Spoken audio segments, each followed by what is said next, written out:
மக்களே வணக்கம்.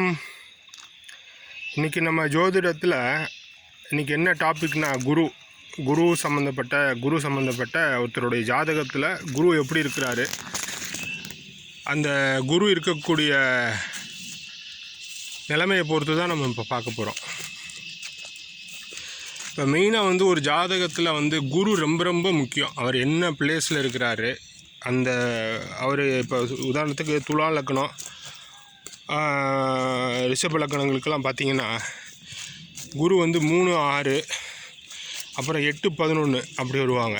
துலா லக்னத்துக்கும் ரிஷப லக்னத்துக்கும் இப்போ மெயினாக குரு இருக்கிற இடத்த பொறுத்து தான் அவங்களுடைய மைண்டு, முக்கியமாக அவங்களுடைய எண்ணங்கள், அவங்களுடைய சிந்தனை, அவங்களுடைய கேரக்டர் எல்லாமே குரு தான். ஒருத்தருடைய ஜாதகத்தில் குரு இருக்கிற பொசிஷன் பொறுத்து தான்